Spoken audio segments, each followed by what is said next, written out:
এই যে এখানে আমগুলো বোটা কেটে নেওয়া হলো। এখন কি হবে মা? এটা সিদ্ধ প্রেসারে কাঁচা আম আম এখন সিদ্ধ হবে।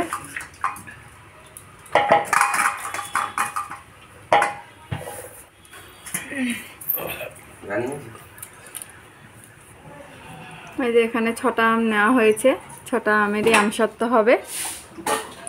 তো এটা এখন প্রেসারে জল দিয়ে সিদ্ধ করা হবে, তোমরা দেখো। এই যে জল দেওয়া হচ্ছে এখন।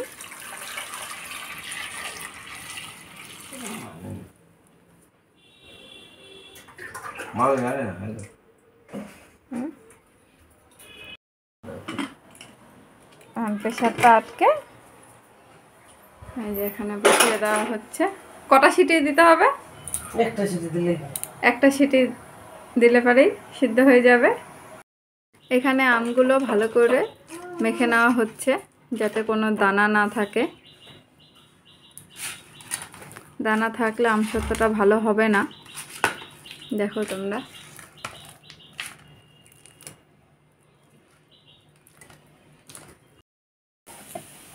এখানে এবার আম সিদ্ধ করা আমটাকে ভালো করে জাল দিয়ে নিতে হবে। জল দিতে হবে না? একটু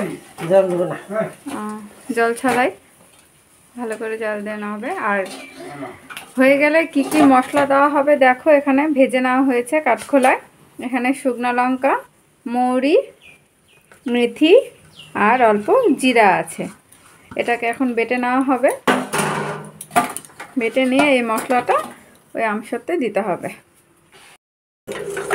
দেখো এখানে একদম ভালো আঠা আঠার মতো তৈরি হয়ে গেছে। এখন এটাকে নামিয়ে নেবো আমরা।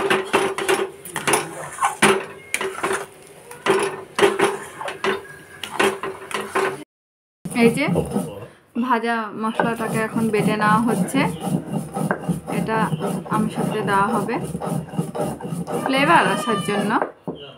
দেখো এই যে ভাজা মশলাটা দেওয়া হচ্ছে, দেখো।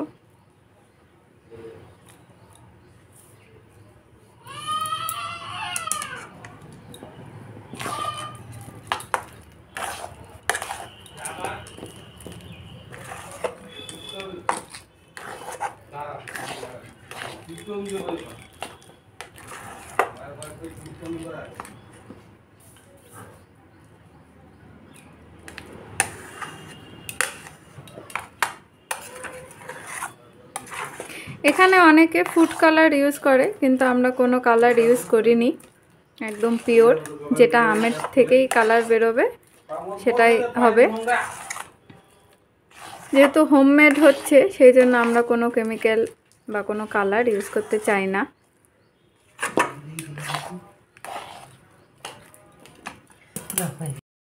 এই যে এই থালেই বাড়া হবে। থালটাতে আগে সরষের তেল দিয়ে ভালো করে মেখে নিতে হবে, যাতে আমসত্ত্বটা তোলার সময় কোনো অসুবিধা না হয়।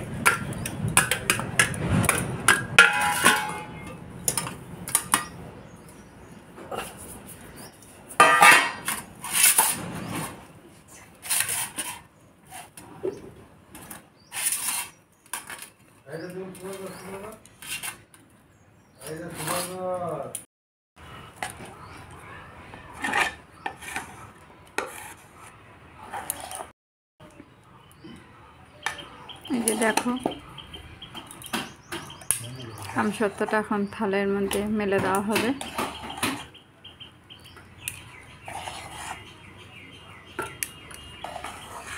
এখানে 6টা আম নেওয়া হয়েছিল, তো বড় সাইজের 2টো থালাতে হয়ে যাবে। তোমরা চাইলে প্রথমে অল্প করেও করতে পারো, ছোট থালাতে 1-2টা আম দেওয়ার পর এইভাবে খুন্তি দিয়ে ভালো করে সরিয়ে নিতে হবে। আর বেশি মোটা করা যাবে না, নাহলে শুকোতে দেরি হবে। একটু পাতলা করে দিলে পরে তাড়াতাড়ি শুকিয়ে যাবে।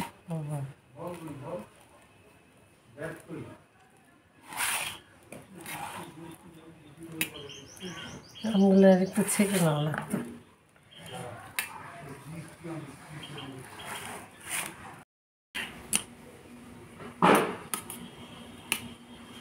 পরের বার আমগুলা ইয়ে করবো চালে ইনশাআল্লাহ। দেখো এইভাবে করে নিতে হবে। একটা থালা রেডি হয়ে গেল, সেম আর একটা থালা করা হচ্ছে। এই যে দুটো থালা রেডি হয়ে গেছে, এখন এটাকে রোদ্রে দেওয়া হবে।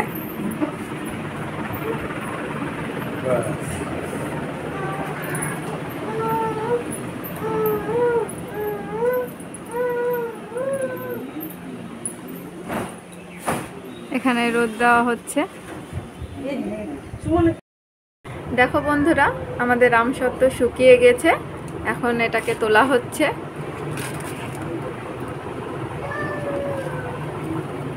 দেখো কি সুন্দর ভাবে উঠে গেল। দেখো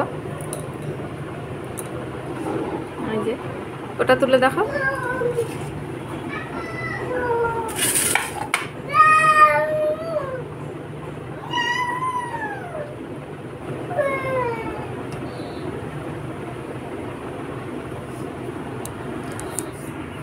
চলে আসো।